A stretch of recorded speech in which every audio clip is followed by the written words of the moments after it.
मैं प्रवीण आप सभी का स्वागत करता हूं genius academic and competitive classes के इस ऑफिशियल यूट्यूब चैनल पर। आज की जो हमारी वीडियो होने वाली है उसमें हम जानेंगे क्लास 10 की एक्सरसाइज 2.1 के बारे में। जैसा कि आपको पता है कि कोरोना काल के चलते आपका जो 30% सिलेबस कम कर दिया गया है, उसमें जो आपकी बहुपद यूनिट है वो पूरी की पूरी यूनिट आपकी हटा दी गई है। फिर भी हम इस एक्सरसाइज को करा के इसलिए चल रहे हैं क्योंकि क्या होता है कि आप यहाँ पर तो इस एक्सरसाइज को छोड़ देंगे या इस यूनिट को आप छोड़ देंगे क्योंकि पेपर में इससे क्वेश्चन नहीं बनेंगे। पर जब आप आगे की क्लासों में जाएंगे तो उसमें क्या होगा, इस यूनिट से संबंधित आपके क्वेश्चन आपको मिलेंगे, जैसे द्विघात समीकरण, वो तो आपको आगे जैसी क्लास बढ़ते जाएंगे तो उनमें आपको मिलते रहेंगे। तो क्या होता है कि इसलिए ये एक्सरसाइज करना आपके जरूरी हो जाता है, ठीक है ना। इसलिए इस एक्सरसाइज को हम करके चलेंगे, यानी कि जो मेन चीज़ें वो आपको कम से कम इस एक्सरसाइज से पता होनी चाहिए। तो इस वजह से हम ये एक्सरसाइज करा के चल रहे हैं। आप चाहें तो वीडियो को स्किप भी कर सकते हैं, पर यहाँ पे हम इसलिए करा के चल रहे हैं क्योंकि आगे आने वाले समय में क्या होगा, जब आप 10th पास करके अगली क्लासों में जाएंगे तो वहाँ पे आपको इससे संबंधित क्वेश्चन बनेंगे, तो आपको वहाँ पे आपको ये सारी चीज़ें आनी चाहिए। तो इस वजह से हम ये वीडियो यहाँ पे बनाएंगे, ठीक है ना। तो लगभग आपकी 6-7 वीडियो में ये आपकी पूरी यूनिट कवर हो जाएगी। तो आप चाहें तो इन वीडियो को देख भी सकते हैं, ठीक है ना। क्योंकि आगे जो आने वाली एक्सरसाइज होंगी, आप अगर बहुपद यहाँ पे छोड़ भी देंगे तो जैसे आपके आने वाली कुछ एक्सरसाइज होती हैं तो उनमें क्या होते हैं, आपको द्विघात समीकरण सॉल्व करनी पड़ती हैं, तो उसके लिए आपको बहुपद के बारे में जानकारी होनी चाहिए। तो इस वजह से आप इस वीडियो को देख भी सकते हैं। तो चलिए शुरू करते हैं बहुपद के बारे में। तो एक्सरसाइज 2.1 को सॉल्व करने से पहले मैं आपको जो यूनिट 2 है, यानी कि जो बहुपद है, उसके बारे में मैं आपको कुछ बेसिक चीज़ें बता के चलूँगा जो आपको इस एक्सरसाइज में हेल्प करेंगी या इस पूरे जो यूनिट होगी उसमें हेल्प करेंगी। तो सबसे पहले मैं आपको बता दूं कि बहुपद क्या होता है। वैसे तो आपने क्लास 9 में ऑलरेडी पढ़ रखा होगा बहुपद के बारे में, वहाँ पे भी एक चैप्टर था जिसमें आपको सारी चीज़ें ऑलरेडी क्लियर होंगी। मैं आपको बस थोड़ी बेसिक यानी कि हिंट दे के चलता हूँ, जिससे कि आपको पुरानी चीज़ें यानी पिछली क्लासों की चीज़ें आपको रिवाइज हो जाएंगी, ठीक है। तो बात करें अगर बहुपद की, तो बहुपद होता क्या है। तो बहुपद हम किसे कहते हैं, यानी कि ऐसा बीजी व्यंजक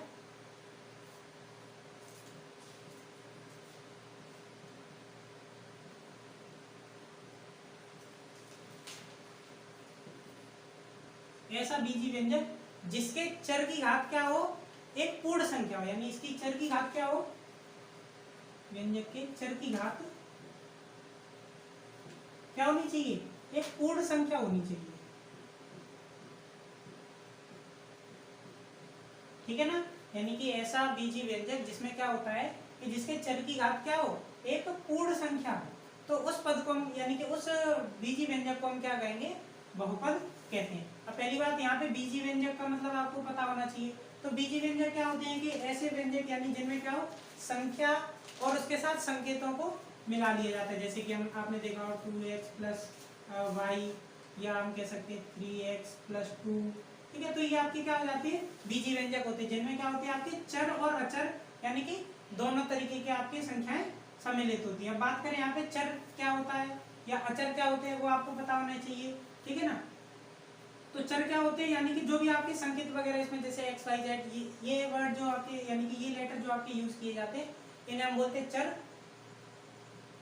और जो संख्याएं होती हैं उन्हें हम बोलते हैं अचर, ठीक है ना। तो चर अचर इन्हें क्यों बोलते हैं, तो बात करें जैसे कि अचर, तो अचर का यहाँ पे मतलब ये होता है कि जिनकी वैल्यू चेंज ना हो, यानी कि फिक्स है। जैसे कि मैं अगर बात करूँ 2, तो 2 का मतलब क्या होता है, यानी 2 का मतलब 2 ही होता है, ठीक है। जबकि चर की बात करें तो चर का मतलब होता है कि जिनके मान बदलते हैं। जैसे कि मैं अगर आपने जानते भी होंगे कि x की वैल्यू कुछ भी हो सकती है, 0 1 2 3 कुछ भी, यानी इनफाइनाइट में से कुछ भी हो सकती है। तो यानी कि चर क्या होते हैं, जिनकी वैल्यू कुछ भी हो सकती है, यानी बदलती रहती है। और जबकि अचर क्या होते हैं, जिनकी वैल्यू हमेशा कैसी रहे, फिक्स रहे, यानी कि अचर, यानी जिनकी वैल्यू यानी चर से कैसी हो, फिक्स हो, तो उन्हें हम क्या कहेंगे, अचर बोलेंगे, ठीक है। तो यहाँ पे बात क्या की गई कि ऐसे बीजी व्यंजक जिनकी चर की घात क्या हो, जिनकी चर की घात क्या हो, पूर्ण संख्या हो, चर की घात, ठीक है ना। इनके चर की घात क्या हो, पूर्ण संख्या हो, तो उन्हें हम क्या कहेंगे, बीजी यानी कि आपके बहुपद कहेंगे। जैसे कि ये भी, ये सब भी क्या है, बहुपद है। किस तरीके से ये बहुपद है, जैसे कि मैं देख सकता हूँ कि इनकी चर की घात कितनी है, एक, इसकी भी है, इसकी भी है, तो एक क्या है, पूर्ण संख्या, तो ये भी क्या होगी आपके बहुपद कहलाते हैं, ठीक है ना। इसी तरीके से मैं अगर बात करूं, मान लीजिए मैंने कुछ भी यहाँ पे बहुपद लिख लिया, ठीक है ना। तो यहाँ पे भी देख सकते हैं आप चर की घात क्या है, एक, यानी कि यहाँ पे इसकी चर की घात 2 है, ये 1 है। तो इस तरीके से ये भी आपका क्या हो गया, बहुपद कहलाएगा, ठीक है ना। अब जानते हैं हम इसके बाद बहुपद की जो घात होती है उसके बारे में हम जानते हैं, यानी कि बहुपद की घात के बारे में जानते हैं। ये चीज भी आपको पता होनी चाहिए। बात करें अगर बहुपद की घात की, बहुपद की घात, ठीक है, ये भी आपको पता होना चाहिए कि बहुपद की घात क्या होता है, ठीक है। तो बहुपद की घात होता है कि यानी कि जो बहुपद होता है उसकी जो सबसे, यानी कि चर की जो सबसे मैक्सिमम जो पावर होती है, यानी कि सबसे बड़ी घात होती है, उसे हम क्या कहते हैं, बहुपद की घात कहते हैं।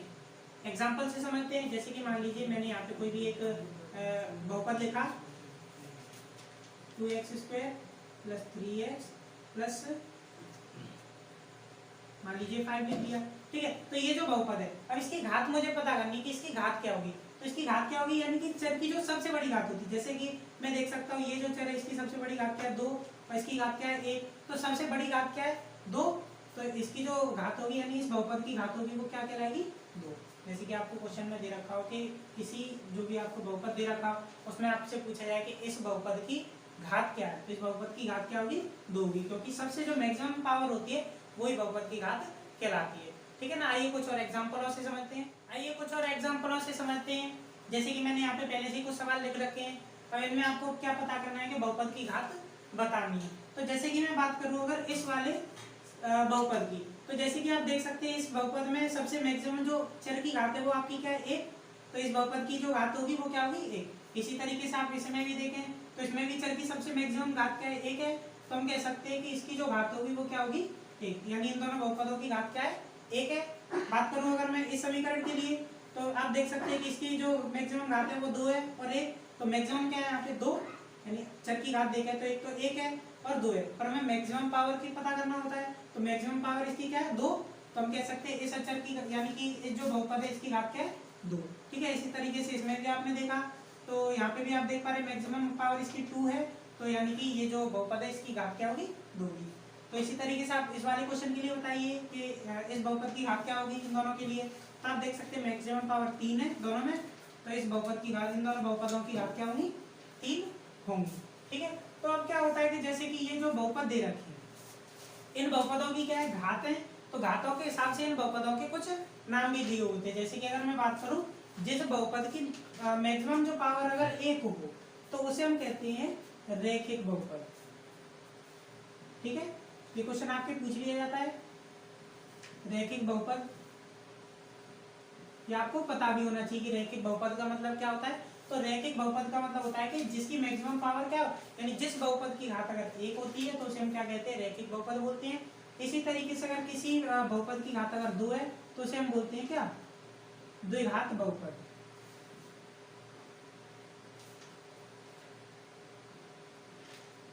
ठीक है। इसी तरीके से अगर पावर 3 है तो उसे हम क्या कहेंगे, त्रिघात बहुपद। जो आपके 10th क्लास में जो सिलेबस है उसमें केवल त्रिघात बहुपद तक ही आपको समझना होता है। उसके आगे के जो है आपके आप अगली क्लास में जब पहुंच जाएंगे तो उनमें आपको इसके आगे के जो भी सिलेबस है वो आपको मिल जाएगा। तो यहाँ पे आपको क्या है कि ये जो आपकी बहुपद यूनिट थी उसमें 3 जो टाइप के बहुपद आपको बताए गए। एक होता है रैखिक बहुपद, एक होता है द्विघात बहुपद और एक होता है आपके त्रिघात बहुपद। तो अब एक बार मैं फिर से बता दूं क्या होता है कि बहुपद की घात क्या होती है, यानी बहुपद के बारे में बताया। तो बहुपद क्या था, तो बहुपद हम बोलते हैं जिसके यानी कि क्या होता है कि जिनके चर की जो, यानी कि ऐसा बीजी व्यंजक जिसके चर की घात क्या हो, एक पूर्ण संख्या हो, तो उसे हम कहेंगे बहुपद। अब बहुपद की घात क्या होती है कि जो भी उनकी मैक्सिमम पावर होती है चर पे, वही आपकी क्या होती है, यानी कि बहुपद की घात कहलाती है। बहुपद की घात में हमने 3 टाइप के बहुपद हमने जाने। एक तो होता है रैखिक बहुपद जिसमें क्या होती है कि पावर 1 हो, द्विघात बहुपद जिसमें पावर 2 हो, त्रिघात बहुपद जिसमें पावर 3 हो। तो इस तरीके से हमने देखा यानी कि बहुपद की घात। अब हम जानते हैं यानी कि बहुपद के शून्यांक किस तरीके से हम ज्ञात करते हैं, ठीक है ना। तो अब हम जानेंगे बहुपद के शून्यांकों के बारे में। तो आइए उन्हें भी देखते हैं। आइए हम जानते हैं बहुपद के शून्यांक के बारे में, यानी बहुपद का शून्यांक क्या होता है। तो जैसे कि मैं अगर बात करूं बहुपद का शून्यांक, तो आप इस तरीके से समझ सकते हैं।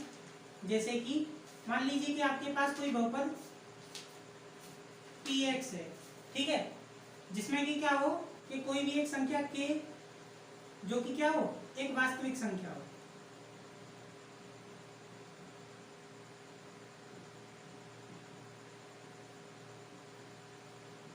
ठीक है ना। मान लीजिए आपके पास कोई बहुपद px है जिसमें कि क्या हो कि कोई एक वास्तविक संख्या, जैसे मान लीजिए मैंने कि k एक वास्तविक संख्या ले ली, जिससे कि क्या हो कि उस बहुपद में जो चर होता है उसकी जगह पे मैं अगर इस वास्तविक संख्या को रख दूं और जो भी हमारा बहुपद है उसका मान क्या आ जाए, यानी कि सॉल्व करने पर उसका मान क्या आ जाए, शून्य आ जाए, तो वही क्या हो जाता है, उस बहुपद का शून्यांक कहलाता है। ठीक है, यानी कि एक बार मैं फिर बता दूं कि जैसे कि कोई भी बहुपद है px, अगर उसमें k की वैल्यू अगर मैं पुट करने पर अगर जो बहुपद का मान अगर शून्य हो जाए तो वो क्या कहलाता है, आपके बहुपद का शून्यांक कहलाता है। आइए एक एग्जांपल से समझते हैं, क्योंकि लैंग्वेज आपको थोड़ी कठिन लग रही होगी, आपके ऊपर से भी जा रही होगी, तो एक एग्जांपल से मैं आपको समझा देता हूँ किस तरीके से आप कर सकते हैं। तो आइए एक एग्जांपल से समझते हैं। जैसे कि मैंने यहाँ पे एक बहुपद लिख रखा है, ठीक है, मुझे पता करना है कि इसका शून्यांक क्या है। तो शून्यांक मैंने क्या बताया कि कोई भी ऐसी एक वास्तविक संख्या जिसे क्या हो कि चर के स्थान पर रखने पर क्या हो जाए, यानी उस बहुपद का मान शून्य हो जाए, तो वो क्या कहलाता है, बहुपद का शून्यांक कहलाता है। जैसे कि मान लीजिए ऐसी कौन सी संख्या है जिसे मैं x की जगह पे रखने पर इस पूरे समीकरण का मान शून्य हो जाए। तो जैसे कि मैं अगर बात करूं, अगर मैं इस x की जगह पे क्या रख दूं, k, यानी कि मैं अगर क्या करूं, ये जो बहुपद है इसमें x यानी कि जो अचर है, सॉरी जो चर है, उसकी जगह पे मैं k की जगह पे क्या रख लूं, यानी कि मैं अगर एक वास्तविक संख्या k को क्या मान लूं, 4 मान लूं। तो अगर मैं इसमें रखूं इस बहुपद में, तो आप देख सकते हैं, यानी x की जगह अगर मैं 4 रखूं तो 4 का वर्ग, सॉरी माइनस 3 गुणा 4 और माइनस 4। तो अगर आप इसे सॉल्व करेंगे तो जैसे आप देख सकते हैं 4 का वर्ग कितना होता है, 16, माइनस ये कितना हो जाएगा, 3 चौके 12 माइनस 4। तो अगर आप इसे सॉल्व करेंगे तो 16 में से 12 गए कितने बचे, 4, और 4 में से 4 जाएंगे तो ये आपका कितना बचेगा, यानी 4 में से 4 जाएंगे तो ये आपका कितना बचेगा, 0। तो मैंने देखा कि एक ऐसा वास्तविक संख्या जिसे मैंने यानी कि 4 एक ऐसी संख्या वास्तविक संख्या है जिसे मैं अगर इस बहुपद में रख दूं तो जिससे कि क्या हो जाएगा, यानी कि समीकरण सॉल्व करने पे अगर मेरा मान 0 आ जाए तो वो इस बहुपद का क्या कहलाएगा, शून्यांक कहलाएगा। यानी मैं कह सकता हूँ ये जो बहुपद है इसका शून्यांक क्या है, 4 है। यानी कि 4 एक ऐसा वास्तविक संख्या है जिसे अगर मैं इसमें रख दूं तो वो क्या हो जाएगा, पूरे बहुपद का मान शून्य हो जाएगा। इसी तरीके से हो सकता है एक बहुपद की एक से ज्यादा यानी कि शून्यांक हो सकती है। जैसे कि मैं अगर इसी समीकरण के लिए बात करूं, एक तो मैंने देखा एक तो 4 इसका शून्यांक हो गया। इसी तरीके से मैं अगर बात करूं तो अगर मैं इसकी जगह क्या रख दूं, -1 रख दूं, यानी कि अगर मैं k की जगह पे, यानी कि जो मैं बहुपद में चर के स्थान पर क्या रख दूं, -1, ठीक है ना। तो अगर आप देख सकते हैं -1 रखने पर भी ये शून्य हो जाएगा। जैसे कि मैं देख सकता हूँ -1 का वर्ग -3 गुणा -1 और -4 बराबर 0। तो आप देख सकते हो -1 का वर्ग क्या होगा, +1 हो जाएगा, माइनस, और ये 3 एकन 3 हो जाएगा, वो भी किसका, प्लस का, माइनस माइनस प्लस हो जाएंगे, 3 एकन 3 और -4। तो मैंने देखा 1 और 3 कितने हो जाएंगे, 4 -4। तो मैंने यहाँ पे भी देखा कि एक अगर मैं यानी कि k का मान क्या रख दूं, यानी x की जगह पे अगर मैं -1 भी रख दूं तो भी मेरे बहुपद का मान क्या हो जाएगा, 0 हो जाएगा। तो मैं इस तरीके से कह सकता हूँ कि इसका एक और मुझे शून्यांक पता चला, क्या हो गया, -1। तो इस तरीके से हम किसी भी बहुपद के शून्यांक पता कर सकते हैं। आइए एक और एग्जांपल से मैं इसे समझा दे रहा हूँ। तो जैसे कि आप देख पा रहे होंगे मैंने यहाँ पे एक और मैंने बहुपद ले लिया, ठीक है ना। अब मैं इसके शून्यांक भी अगर देखना चाहूँ कि इसके शून्यांक क्या क्या हो सकते हैं, तो मैं देख सकता हूँ इसके शून्यांक एक तो हो जाएगा -2 और -1, ये दोनों इसके शून्यांक है। जैसे मैं अगर चेक भी करना चाहूँ तो आप देख सकते हो -2 का वर्ग प्लस 3 गुणा -2 और प्लस 2 बराबर 0। तो 2 का वर्ग कितना हो जाएगा, -2 का वर्ग 4 हो जाएगा प्लस के, और यहाँ पे माइनस का गुणा अगर प्लस में करें तो माइनस हो जाएगा, 3 दूनी 6 और प्लस 2। तो आप देख सकते हो 4 में से अगर 6 जाएंगे तो माइनस के 2 बचेंगे और प्लस 2, तो ये देख सकते हैं आप घट जाएंगे, यानी कि क्या बचेगा, 0। तो एक तो ये इसका शून्यांक हो गया। इसी तरीके से आप देखना चाहें अगर -1 में रख के देखना चाहो तो -1 से भी ये जो समीकरण है, यानी ये जो बहुपद है, इसका क्या हो जाएगा, यानी कि मान 0 हो जाएगा। जैसे मैं अगर -1 रख के देखना चाहूँ, -1 का वर्ग प्लस 3 गुणा -1 प्लस 2 बराबर 0। तो 1 का वर्ग 1 ही हो जाएगा, और ये माइनस का आ जाएगा 3 और प्लस 2। तो आप देख सकते हो ये कितना, 1 में से 3 जाएगा -2 और प्लस 2। तो आप देख सकते हो यहाँ से भी क्या आ जाएगा, शून्यांक, यानी कि बहुपद का मान क्या हो जाएगा, 0 हो जाएगा। तो इस तरीके से ये भी इसका एक शून्यांक हो जाएगा, और -1। ठीक है। वैसे क्या होता है, शून्यंक निकालने की अलग से विधि होती है, जो आप द्विघात समीकरण जब सॉल्व करते हैं उस तरीके से निकाले जाते हैं। तो वो जब आपके आगे आने वाली एक्सरसाइज होंगे उनमें हम यहाँ पे जानेंगे। यहाँ पे हमने सिर्फ ये जाना है कि शून्यंक क्या होते हैं, यानी शून्यंक वे संख्या होती है जिसे अगर समीकरण में यानी कि बहुपद में अगर रख दें और सॉल्व करने पर अगर मान 0 हो जाए बहुपद का, तो उस बहुपद का शून्यंक कहलाते हैं। ठीक है ना, इस तरीके से हमने यहाँ पे बहुपद के शून्यंक के बारे में। ठीक है, आइए हम जानते हैं रैखिक बहुपदों के शून्यंक किस तरीके से निकालते हैं। तो इसके लिए क्या होता है, मान लीजिए मैंने एक एग्जांपल ले लिया, जैसे कि मेरा एक बहुपद है 2x + 3। मुझे क्या करना है, इसके शून्यंक पता करने। तो इसके शून्यंक आप किस तरीके से निकाल सकते हैं, यानी कि आपको अगर इसके शून्यंक पता करने तो किस तरीके से करेंगे, माना यानी हम क्या करेंगे, इसका शून्यंक माने ले रहे हैं क्या, के। माना शून्यंक क्या है,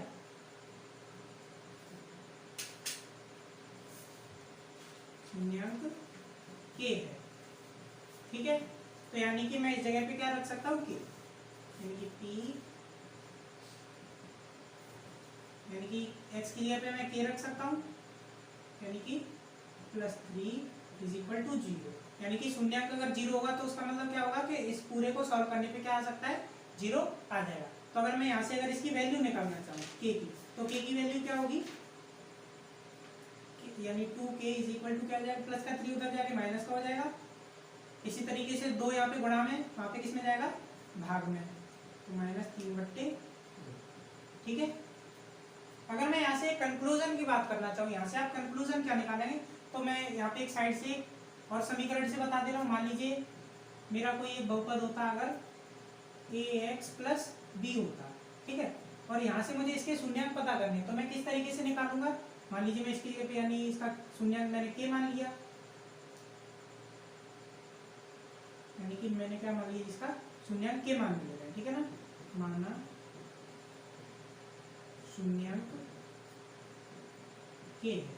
ठीक है, तो शून्यंक अगर k होगा तो यानी कि मैं a k + b = क्या होगा, 0 के बराबर होगा। तो यहाँ से अगर मैं k की वैल्यू निकालना चाहूँ तो a k = -b, अगर k की वैल्यू में निकालना चाहूँ तो वो आपका क्या होगा, -b/a। ये फॉर्मूला अगर आपने पढ़ा भी होगा या आपको आगे द्विघात समीकरण जब सॉल्व करेंगे उसमें आपको मिल जाएगा। ठीक है ना, यानी कि क्या होता है, अगर किसी बहुपद का अगर शून्यंक, अगर रैखिक बहुपद का शून्यंक निकालना होता है तो वो क्या हो जाएगा, -b/a होगा। यानी आप यहाँ से भी देख सकते हो माइनस, यानी कि अगर मैं इसकी तुलना करूँ ax + b से, तो आप देख सकते हो ये तो b था, माइनस का हो गया। ठीक है, और a नीचे वाला हो गया। तो इस तरीके से हम रैखिक बहुपदों के शून्यंक निकाल सकते हैं। ठीक है, अब बात करें अगर एक्सरसाइज 1 यानी कि 2.1 में, तो 2.1 में क्या होगा कि आपको यहाँ पे कुछ ग्राफ दे रखे हैं, उन ग्राफों की मदद से आपको पता करनी है कि जो भी आपको ग्राफ दे रखे हैं उसमें जो बहुपद होगा उसका शून्यंक पता करना है। ठीक है, तो उसके लिए आपको कुछ नहीं करना है, सिंपली आपको ये पता करना है कि जो भी आपका एक्स अक्ष है, ठीक है ना, वो जितनी बार यानी कि जो भी आपका बहुपद की जो यानी कि जो ग्राफ बन रहा होगा, यानी कि जो रैखिक बहुपद बन रहा होगा, वो एक्स अक्ष को कितनी बार प्रतिच्छेदित कर रहा होगा, यानी कि जितनी बार एक्स अक्ष को काट रहा होगा उतने उसके क्या होंगे, शून्यंक होंगे। ठीक है ना, जैसे कि मैं अगर एक एग्जांपल से बताना चाहूँ, मान लीजिए मेरे पास कोई एक ग्राफ है इस तरीके से। ठीक है, मान लीजिए कोई भी एक कर्व इस तरीके से बना है। ठीक है, तो मैं इस जो भी ये होता है आपका एक्स अक्ष और ये होता है आपका वाई अक्ष। ठीक है, तो मुझे क्या पता करना है, सिर्फ मुझे ये देखना है कि एक्स अक्ष कितनी बार कट रहा है। ठीक है ना, इस बहुपद से यानी कि इस रैखिक समीकरण से कितनी बार कट रहा है। तो मैं अगर देखना चाहूँ तो एक्स अक्ष कितनी बार कट रही है, यहाँ से एक पॉइंट तो ये हो गया, दूसरा पॉइंट और तीसरा पॉइंट। तो मैं क्या कहूँगा कि ये जो बहुपद होगा इसके शून्यंक कितने होंगे, 3 होंगे। ठीक है, मैं अगर बात करूँ इस तरीके से, मान लीजिए कोई और भी मैंने ग्राफ लिया, मैं मान लीजिए इस तरीके से एक्स अक्ष और वाई अक्ष, और कोई यानी कि इस तरीके से हो जाएगा। ठीक है, तो अब आप देख सकते हो, सिर्फ हमें क्या पता करना है, एक्स अक्ष कितनी बार कटना है, यानी कि वाई अक्ष से हमें कोई लेना देना नहीं होता है। ठीक है, तो यहाँ पे आप देख सकते हैं ये जो एक्स अक्ष है वो कितनी बार कटा, केवल एक बार कटा, यानी कि कटा, प्रतिच्छेदित कितने बार हुआ, एक बार हुआ। तो हम कह सकते हैं इस बहुपद का जो शून्यंक होगा वो क्या होगा, 1 होगा। ठीक है, इस तरीके से यानी कि आप किसी भी यानी कि चित्र को देख करके यानी ग्राफ को देख करके बता सकते हैं कि यानी कि उस बहुपद में शून्यंकों की संख्या कितनी होगी। केवल आपको क्या देखना है कि एक्स अक्ष कितनी बार उस रेखा ने प्रतिच्छेदित किया है। तो आइए अब हम जानते हैं एक्सरसाइज 2.1 के जो भी क्वेश्चन है उनको हम सॉल्व करते हैं। आइए इन सवालों की ओर देखते हैं जिनमें आपको दे रखे हैं, यानी कि ग्राफ दे रखे हैं, साइड में आपको फोटो भी दिख रहे होंगे, एक एक करके फोटो क्वेश्चन बाय क्वेश्चन आते रहेंगे। तो यानी कि जैसे कि आप फर्स्ट क्वेश्चन की बात करें, इसमें आपको पता करना है कि इस ये जो ग्राफ दे रखा है इसमें जो बहुपद होगा इसके शून्यांक कितने होंगे। तो आप देख सकते हैं मैंने पहले बता दिया कि यानी कि शून्यांक कितने होंगे, जितनी बार एक्स अक्ष प्रतिच्छेदित यानी कि कट रही होगी उतने ही उसके क्या होते हैं यानी कि रैखिक बहुपद के शून्यांक होते हैं। तो जैसे कि मैं अगर इस वाले ग्राफ के लिए बात करूं यानी कि फर्स्ट वाले ग्राफ के लिए, तो आप देख सकते हैं जो आपकी एक्स अक्ष है वो कितनी बार कट रही है, केवल एक बार, ठीक है ना। तो यानी कि इसका जो आंसर होगा यानी इसके जो शून्यांक होंगे वो कितने होंगे, यानी शून्यांकों की संख्या कितनी होगी, इसके जो शून्यांक होंगे वो कितने होंगे, एक होगा। बात करूं अगर मैं इस वाले सेकंड क्वेश्चन के लिए, तो सेकंड क्वेश्चन में आप देख पा रहे होंगे जो एक्स अक्ष है वो कितनी बार आपका कट रहा है। तो आप देख सकते हो एक्स अक्ष कितनी बार कट रहा है आपके, एक तो कटा एक बार ये और एक बार ये। तो आप देख सकते हो यानी कि यहाँ पे आप देख पा रहे हैं कि एक्स अक्ष कितनी बार कटा आपके, एक बार यानी कि सॉरी दो बार कटा। तो आप देख सकते हो इसके शून्यांक कितने होंगे, तो इसके शून्यांक आपके कितने होंगे, दो होंगे, यानी कि शून्यांक कितने होंगे, यानी इस रैखिक बहुपद के शून्यांकों की संख्या कितनी होगी, दो। बात करूं अगर इस वाले थर्ड वाले क्वेश्चन के लिए, तो थर्ड वाले ग्राफ में आप देख सकते हैं कितने बार एक्स अक्ष कट रहा है, एक दो और तीन, एक दो तीन, तीन बार एक्स अक्ष कटा। यानी कि यहाँ पे हमें वाई अक्ष से कोई मतलब नहीं होता, यानी एक्स अक्ष पे हमें पता करनी होती है। तो ये जो ग्राफ है इसमें एक्स यानी कि जो आपके शून्यांक होंगे शून्यांकों की संख्या कितनी होगी आपकी, तीन हो जाएगी, ठीक है। यानी इसमें शून्यांक की संख्या कितनी होगी आपकी, तीन संख्या होगी। बात करो अगर इस क्वेश्चन के लिए, तो यहाँ पे आप देख पा रहे हैं कितनी बार कट रहा है, केवल एक बार, ठीक है ना। यानी एक्स अक्ष कितनी बार कटा, केवल एक बार। तो इसके शून्यांक कितने होंगे,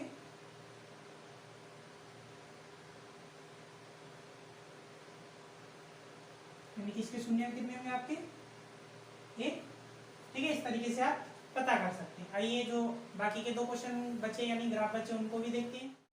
आइए हम अगले क्वेश्चनों को भी देखते हैं। तो जैसे कि आप देख पा रहे होंगे यहाँ पे दो क्वेश्चन और बचे हैं। तो जैसे कि अगर मैं पांचवें क्वेश्चन के लिए बात करूं, तो यहाँ पे आप देख पा रहे होंगे एक्स अक्ष कितनी बार कट रहा है, केवल एक बार, ठीक है। यहाँ पे अगर इस तरीके से अगर होता, जैसे कि अगर मैं बात करूं इस तरीके से होता तो ये दो बार कट रहा होता, पर यहाँ पे सिर्फ एक बार ही तो टच करके निकल गया, यानी कि एक्स अक्ष कितनी बार प्रतिच्छेदित हुआ, केवल एक बार। तो मैं कह सकता हूँ इस रैखिक बहुपद के शून्यांक कितने होंगे,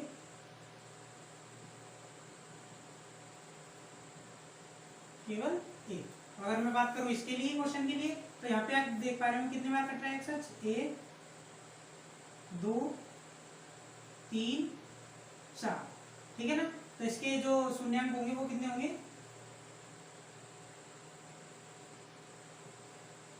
चार, ठीक है ना। यानी कि कितने बार एक्स अक्ष कटा आपके, चार बार कटा। तो यानी कि ये जो आपके इस वाले क्वेश्चन के लिए जो शून्यांक होंगे यानी इस रैखिक बहुपद के लिए शून्यांक आपके कितने होंगे, चार होंगे, ठीक है। तो इस एक्सरसाइज में केवल ये कुछ ग्राफ ही दे रखे थे जिन पे आपको शून्यांक पता करने थे। तो इस वीडियो में आज की वीडियो में हमने जाना कि बहुपद क्या होते हैं, बहुपद के शून्यांक क्या होते हैं, बहुपद की घात क्या होती हैं, और हमने एक्सरसाइज 2.1 को भी यहाँ पे सॉल्व कर लिया। तो आज की वीडियो आपको कैसी लगी, वीडियो अगर आपको पसंद आई हो तो वीडियो को लाइक करें, शेयर करें, ताकि और भी लोग इस वीडियो का फ़ायदा उठा सकें। साथ ही साथ यदि आप इस वीडियो को पहली बार देख रहे हैं तो हमारे यूट्यूब चैनल को सब्सक्राइब करें और बेल आइकन को प्रेस करें, ताकि हमारे चैनल पर अगर कोई भी नई वीडियो अपलोड होती है तो उसके नोटिफिकेशन आपको सबसे पहले मिल जाए। आप हमारे फेसबुक पेज और टेलीग्राम चैनल को भी फॉलो कर सकते हैं, जिनकी लिंक मैंने डिस्क्रिप्शन में ऑलरेडी दे रखी है। तो आप वहाँ से लिंक पर क्लिक करके हमारे फेसबुक पेज और टेलीग्राम चैनल के भी ज्वाइन हो सकते हैं। तो मिलते हैं हम नेक्स्ट वीडियो में, जिसमें हम एक्सरसाइज 2.1 को डिस्कस करेंगे। यदि आपने हमारी एक्सरसाइज जो यूनिट 1 थी उनकी जितनी भी एक्सरसाइज थी, अगर आपने उन वीडियो को नहीं देखा है तो आप लेफ्ट वाली वीडियो पर क्लिक करके एक्सरसाइज जो 1.4 थी उस वीडियो को देख सकते हैं, और एक्सरसाइज 1.3 आपके राइट साइड में आ रही होगी। अगर आपको मैथ की सारी वीडियो देखनी है 10th क्लास की, तो राइट साइड में नीचे आपकी एक प्ले लिस्ट आ रही होगी, वहाँ से आप मैथ की सारी वीडियो देख सकते हैं। तो मिलते हैं हम नेक्स्ट वीडियो में, तब तक के लिए good bye, take care, thanks for watching.